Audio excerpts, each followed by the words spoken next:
negro sem medo fica sem sossego. Negra é a raiz da liberdade, um sorriso negro, um sorriso negro, um abraço negro. Qual que foram os motivos de criação do museu? Como que está funcionando? Oi, então, eu sou a Sandra, Sandra Salles, eu trabalho aqui no Museu Afro-Brasil há 3 anos, quase 4 anos. Comecei a trabalhar aqui em 2010 como educadora, então trabalhava no núcleo de educação. Passei uns 2 anos no núcleo de educação e desde então eu venho trabalhando na curadoria, na área de programação cultural, programa de exposições e programação cultural. Eu tenho uma formação, para vocês entenderem um pouco como também é feita a seleção aqui para essas áreas. Eu sou formada em História com mestrado em Antropologia na França e, enfim, tenho uma formação em História da Arte, enfim, é bem diversificado. E quando eu vim trabalhar no núcleo de educação foi por essa formação e também por ter uma pesquisa ligada à área de temática do museu. Mais ou menos. Hoje eu trabalho como assistente de projetos no núcleo curatorial do museu. Só para saber qual era a temática da sua pesquisa? Quando eu fiz o mestrado, a minha temática era sobre o movimento negro no Brasil. Então, eu trabalhei na França sobre o movimento negro, sobre as origens sociais do movimento negro no Brasil, mais especificamente no Rio de Janeiro. Porque como eu sou de Juiz de Fora, eu tinha já uma proximidade com o tema e com essa pesquisa desde a época da graduação. Na graduação eu tinha trabalhado sobre a história social da escravidão, então eu trabalhei com formação de família escrava, nas senzalas, enfim, nas fazendas de Minas Gerais. E já tinha uma aproximação com alguns militantes do movimento negro e trabalhei numa área de antropologia política, sobre as origens sociais desse movimento, enfim, quais foram os fundadores do movimento lá nos anos 70, do que a gente chama de movimento negro contemporâneo, né? Então, mais ou menos por aí, no mestrado.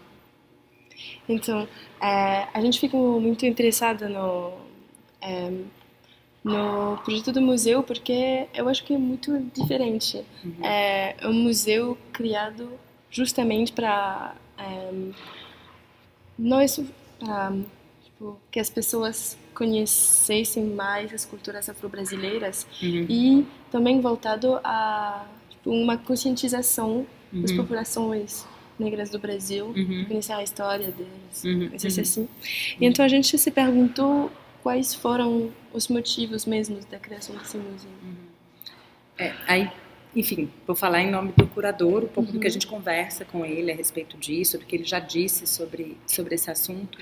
Esse museu ele foi criado em 2004, né? Mas já era um projeto bem antigo do Emanuel Araújo, que é o atual diretor curatorial e o curador do museu. Já era um projeto antigo, esse projeto de criar esse museu voltado para o reconhecimento, para a divulgação, para a difusão dessa cultura afro-brasileira e dessa influência africana, né, dessa influência de matriz africana, principalmente na cultura brasileira.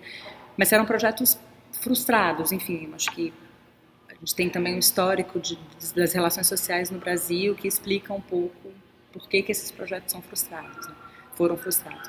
Mas finalmente ele consegue criar esse museu em 2013, 2004. Eu acho que desde os projetos iniciais a ideia sempre foi essa, de tentar tornar visível uma história que durante muito tempo ficou apagada pela história oficial.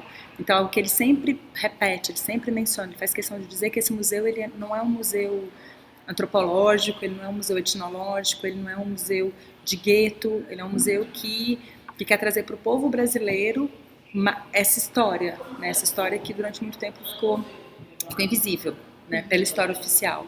Então, não é só no Brasil que isso aconteceu, a gente sabe disso, que essa história da escravidão é sempre um tabu em muitos países. A gente vê que ela ficou durante muito tempo apagada, né? Quase uma vergonha, ou é uma vergonha. E até muito recentemente isso também aconteceu no Brasil. Então, a gente pode dizer que nos últimos 10 anos essa história, essa contribuição, essa valorização, ela começa a ficar um pouco mais visível. E dentre as várias iniciativas, a criação desse museu, ela se insere nessa leva, né? E acho que em geral é isso,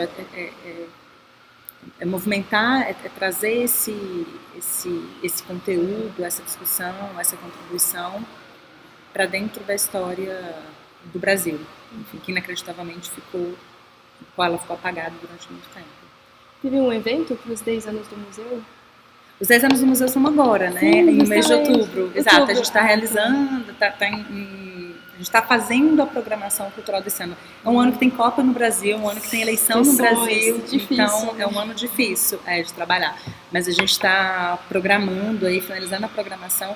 Tem uma grande exposição de arte contemporânea africana programada para o segundo semestre. Uhum.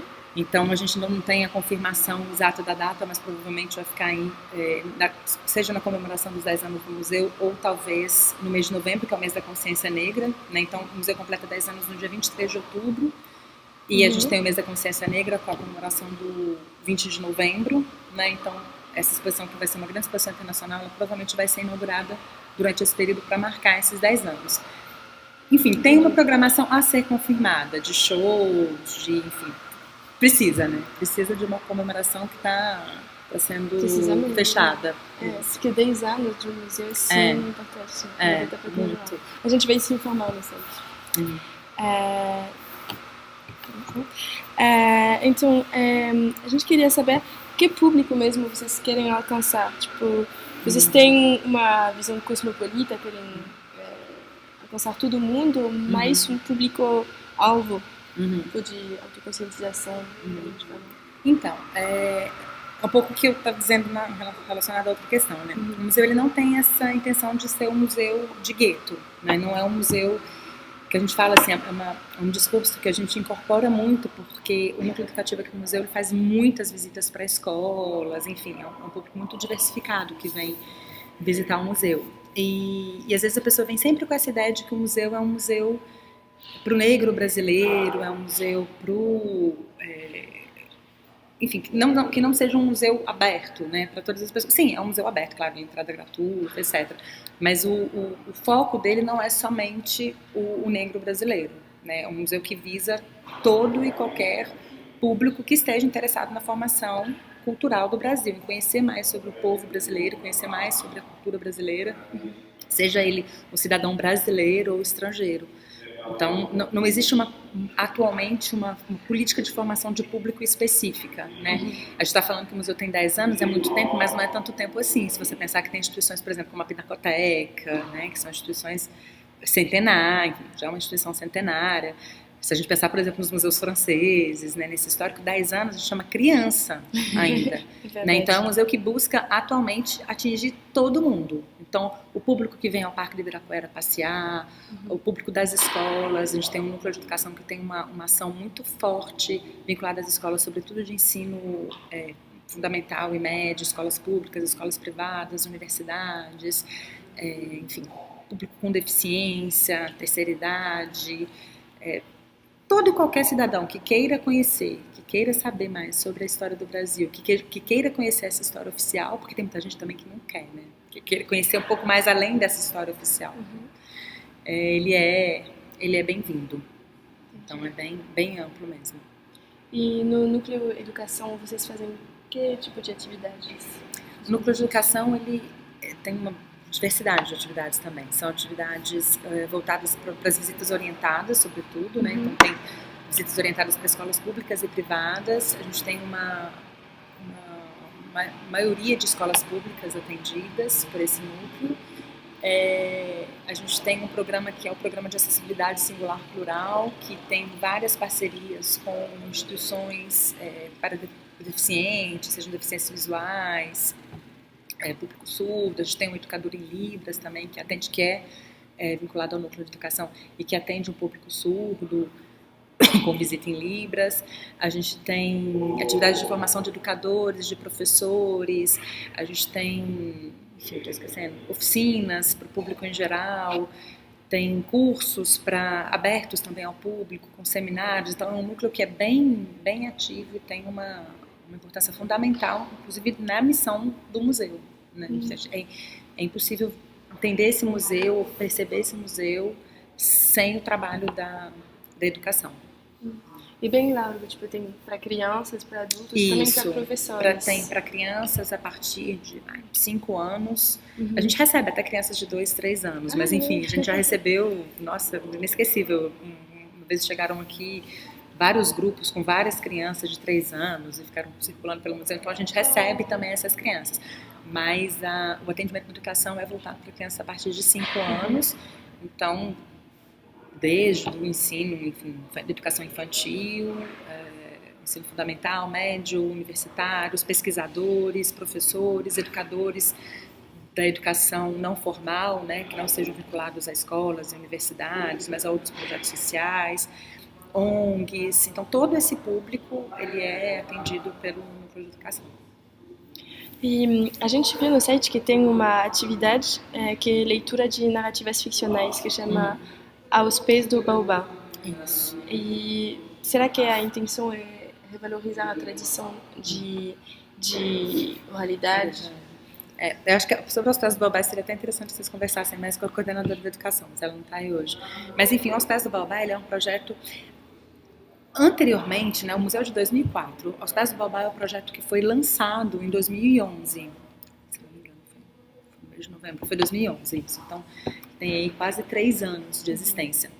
E desde que ele foi lançado, desde que ele foi criado, ele tem uma regularidade de atividades que é mantida, né? A gente tem pelo menos uma contação de histórias mensal, mas uma atividade de contação de histórias mensal, mas muitas vezes acontece mais de uma por mês, depende também se há algum evento comemorativo, se há alguma solicitação específica. Então, é uma ação do Núcleo de Educação, é uma ação do museu, né, dentro da programação cultural, mas que é atualmente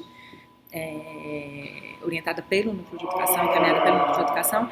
Mas antes desse projeto existir, com o nome de Aos Pés do Baobá, já existiam outros projetos, A Sombra do Baobá, enfim, com outros nomes e que justamente visavam essa promoção dessa oralidade, né?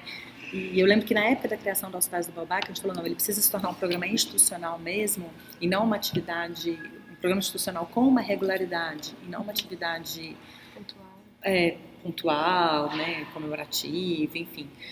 Porque justamente a gente está falando de uma sociedade que está cada vez mais voltada para as mídias, enfim, para as mídias sociais, para a internet, para a TV, né? A gente vê que a questão da transmissão pela oralidade, ela acaba ficando muito reduzida, né? Hoje em dia ela é muito limitada.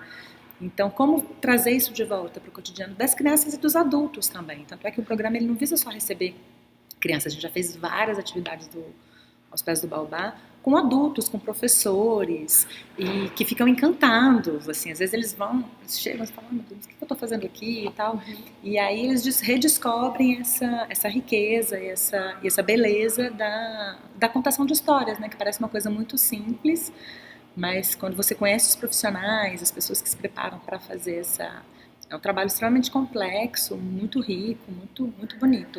Então, é justamente isso, é recuperar essa oralidade, essa transmissão que a gente vai perdendo, né?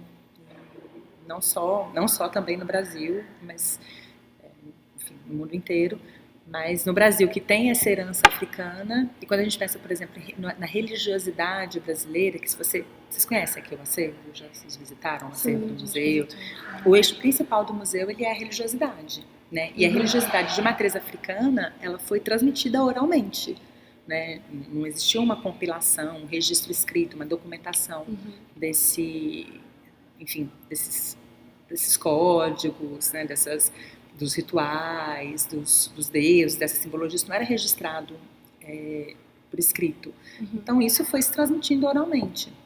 E tanto é que dentro do domínio religioso no Brasil a gente tem muito mais essa oralidade valorizada e reproduzida, enfim. E aí a gente quer trazer isso um pouco desse universo também para o Brasil. Então é uma contação de histórias que não fala só de religiosidade, apesar da gente saber que dentro da mitologia dos orixás a gente tem muitas histórias para contar, então acaba que volta e meia existe uma história ligada a essas tradições religiosas, mas é amplo. Também. Não fica só no domínio da religiosidade, não. 3 minutos. Não, tá perfeito. Muito obrigada, Sandra. Agora terminei a primeira parte das perguntas e a Morgane vai continuar a segunda parte. Ao longo dos anos, teve uma evolução do museu desde o começo? Seria evolução em que sentido? Assim? Tipo, os objetivos do começo que estavam estabelecidos no começo foram modificados ao longo da criação do museu? Aí eu vou te falar um pouco da minha percepção pessoal, né? Eu não estava aqui na criação do museu. O museu foi criado em 2004, eu comecei a trabalhar aqui em 2010, né? Eu acredito que o principal objetivo do museu, que é esse de reconhecer, promover, divulgar, preservar esse patrimônio de origem africana e afro-brasileira no Brasil, ele não alterou, né? Ele permanece o mesmo. Eu acredito que, enfim, hoje em dia a gente também fala a gente fala mais, né? Não que estivesse ausente do projeto original, mas a gente fala mais também dessa presença indígena, né, na cultura nacional. Porque aqui no museu, no próprio acervo, a gente tem uma parte pequena ainda, reduzida, mas marcada ali para falar dessa presença, dessa importância, dessa relevância. Mas a missão principal é relacionada a essa cultura e essa influência de matriz africana. Então, acho que em linhas gerais esse objetivo ele não foi alterado. Claro que a gente vai incorporando novos objetivos, porque o museu ele é um museu dinâmico, né? Ele está inserido na sociedade, ele dialoga com essa sociedade, então a gente não está aqui parado e desvinculado do que está acontecendo lá fora.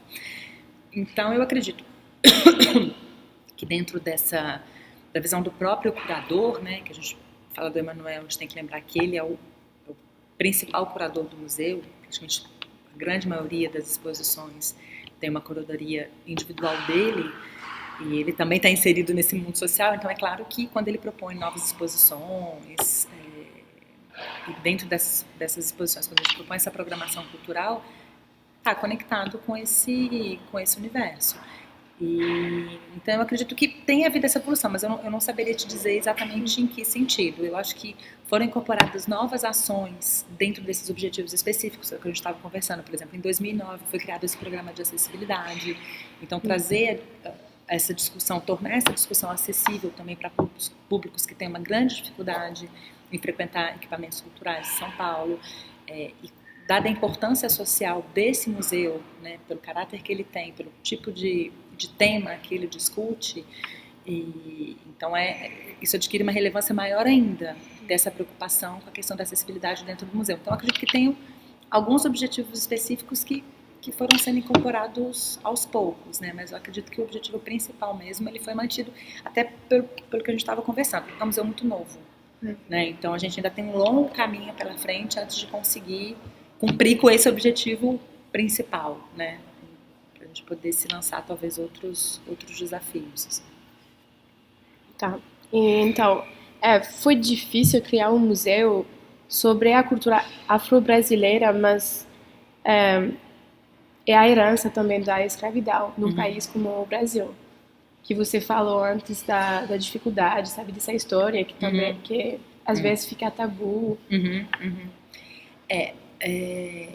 Eu até fiz essa pergunta pro Emanuel, porque também por essa razão, por não ter estado presente no início, então não ter acompanhado muito esse processo. O que ele diz muito é que não foi difícil, mas também não foi fácil. Então, eu acredito que pela história do Brasil, do povo brasileiro, pela história de constituição da nossa sociedade, a gente pode imaginar que isso não tenha sido fácil, né?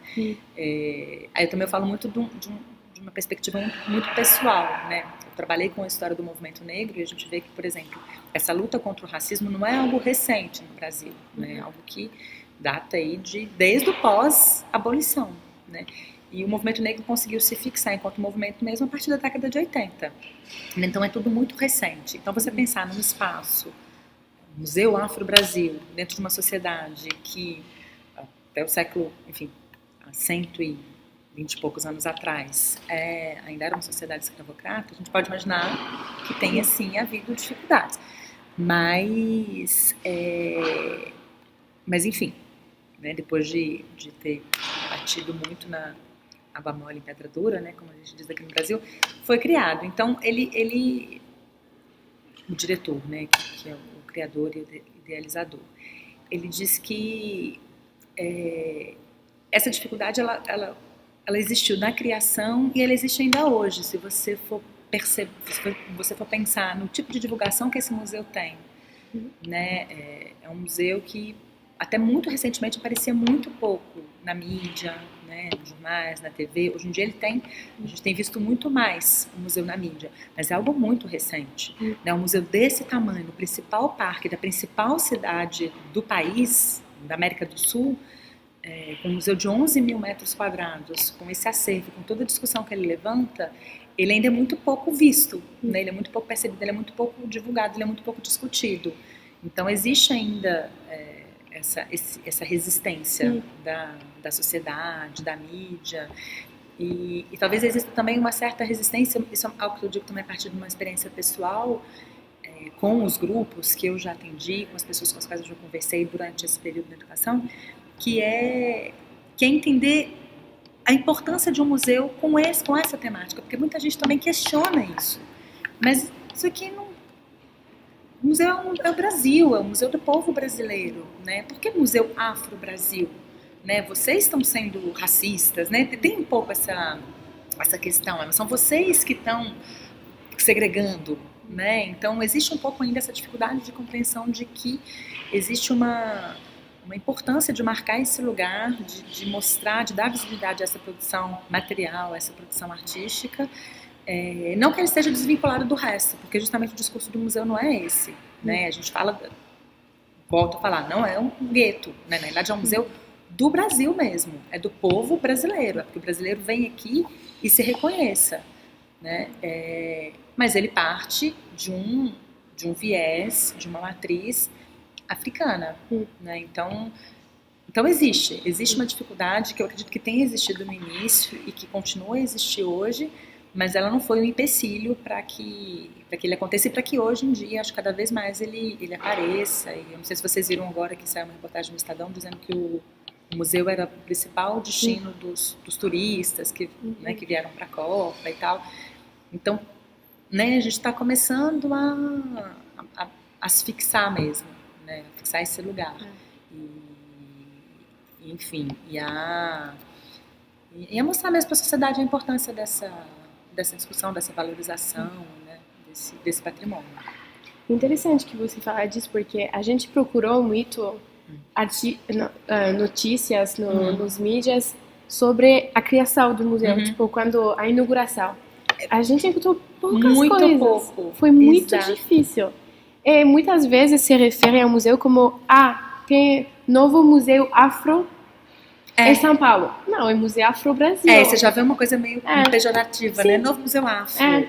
Né? Isso mesmo. E tem muita gente que acha que o museu é um museu afro-brasileiro. Então, mas é muita gente que chega e fala, eu fui lá no Museu Afro-Brasileiro. Às vezes a imprensa mesmo coloca Museu Afro-Brasileiro, né? Até recentemente, porque agora a gente tem uma coordenadora de comunicação que tá o orgulho desse tamanho em cima dele.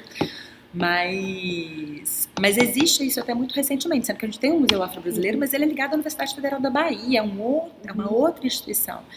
E é verdade, porque quando eu vim trabalhar no museu, para você ver, em 2010, eu quis pesquisar sobre o museu, porque eu vim fazer uma seleção aqui, e eu busquei também informações sobre o museu. E eu fui encontrar informações sobre o museu aqui no museu, vindo aqui nessa biblioteca onde a gente está. Foi aqui que eu achei as informações que eu precisava, nos catálogos do próprio museu, nos materiais que eram editados pela própria instituição. E na mídia eu tinha achado muito pouca coisa também. Sobretudo no momento da criação, que é um momento super nebuloso aí, né? 2004, 2005, esses primeiros anos. É um período difícil mesmo de achar. Mas hoje em dia eu fico bem feliz, assim. Volta e meia tem um amigo meu que me liga, o meu irmão me liga, fala, não, vi o museu no jornal, vi o museu na televisão e tal, vi seu diretor, vi seu chefe e tal. Então eu fico super feliz, porque eu que trabalho aqui há pouco tempo, eu vejo uma diferença enorme, sabe? Do início para os dias de hoje, né? Então eu imagino que isso seja reflexo, claro, de um trabalho que é desenvolvido internamente, mas eu tenho esperança de que isso seja também um reflexo de alguma mudança de mentalidade, sabe? Né? Espera-se, apesar de ser muito pouco tempo para conseguir estabelecer isso, mas eu imagino e espero que seja isso também, né? Então, sobre esse mesmo tema, ainda que você não estava lá na criação, mas acha que tinham alguma reserva ou reticência por parte do poder público em viabilizar a criação dessa instituição voltada à cultura afro-brasileira? Pela própria história, que é o que eu te disse, que alguma resistência da sociedade como um todo tem havido, né? Mas do poder público especificamente eu não vejo isso, porque foi justamente através de um projeto que o próprio Emanuel levou para a prefeita, então prefeita Marta Suplicy, que foi através desse projeto, dessa prefeita, que o museu aconteceu, né? Ele foi implementado. Então, e hoje em dia, a gente analisa o histórico do museu, né? Ele era inicialmente, a partir dessa iniciativa, que foi uma iniciativa da prefeitura, enfim, até 2009, quando ele se tornou uma organização social, né? Que é uma organização privada, mas que é financiada com recurso público, então ela é ligada ao governo do estado de São Paulo, a Secretaria da Cultura do Estado de São Paulo. Então, na realidade, ela tem esse apoio do poder público mesmo, né? Claro, detalhes dessa história, como foi lá no início, eu não sei, mas eu não vejo isso como... Eu não vejo, e eu já ouvi o Emanuel também dizendo, agradecendo muito até essas pessoas do poder público, né, de ter se envolvido e de ter tornado esse projeto, esse sonho possível, e que continua a possibilitar a existência dele. Porque hoje em dia a gente também só consegue existir porque a gente está vinculado a esse sistema, que é um sistema do Estado de São Paulo. Então, a princípio eu diria que não. Para voltar à programação educacional, vocês sentiram hoje uma demanda importante por parte dos professores? Tipo, como se integra a programação do museu no programa escolar? Aqui, a gente tem que lembrar que lá o museu também ele nasce dentro de um momento social, histórico, que é interessante, porque a gente tem em 2003 a lei, né, vocês falam quando a lei é lançada, a publicação da lei, né, 10.639, que estabelece a obrigatoriedade do ensino de história da escravidão e de cultura afro-brasileira nos currículos das escolas brasileiras, né? Então, retomando a África, então existe também dentro do texto da lei uma menção à história da África, à história da escravidão no Brasil e à história da cultura afro-brasileira. Essa é uma lei de 2003, de janeiro de 2003. Então, quando essa lei foi publicada, né, no ano passado a gente fez 10 anos também da lei, foi um momento simbólico também importante. Desde o momento que ela foi criada, que ela foi votada, que ela foi publicada, ela já teve problemas de implementação. Porque se a gente está falando de uma história oficial que nega essa parte da história, essa herança, o que menciona uma história da escravidão, né, do negro enquanto sujeito passivo dessa história, e não menciona muito esse lado de protagonismo, né, essa contribuição mesmo à civilização brasileira, a gente está falando aí de gerações e gerações de professores de história, de literatura, de educação artística, que foram criados, que foram educados dentro desse sistema que excluía essa parte da história. Então, como você vota uma lei que obriga esses professores a ensinar um conteúdo que eles também ignoravam, né? Então, o museu, essa lei ela foi criada em 2003 e o museu criado em 2004, já dá para imaginar o tipo de demanda que a criação do museu criou também, né, para uma demanda interna, porque é claro que os professores vieram desde o início buscar esse conteúdo, essa discussão, esse conhecimento aqui no museu. Então, desde o início, isso foi muito forte, desde o início, e isso já tem mais de 10 anos, e hoje em dia Eu não sei, eu estou um pouco afastada do núcleo de educação, mas eu tenho acompanhado e o atendimento a professores ele tem aumentado. Então, cada vez mais professores têm sido atendidos aqui, encontros específicos, uma programação específica voltada para professores e educadores, porque eles são multiplicadores. Então, muitas vezes, atender um grupo aqui é muito importante que as crianças, que os adolescentes venham aqui. Mas formar os professores para eles levarem o museu para a sala de aula antes que eles venham aqui com as turmas, ou para que eles mesmos possam vir com as turmas, sem a necessidade da mediação de um educador do museu, né? Isso liberta, né? E até muito pouco tempo atrás ainda tinha muita falha. É uma lei que foi criada, e aí a partir daí começaram a ser criados cursos de preparação para esses profissionais, e publicações também, né? De material didático, porque nem material didático existia. Então o museu ele entrou muito nessa... Ele acabou assumindo também essa missão.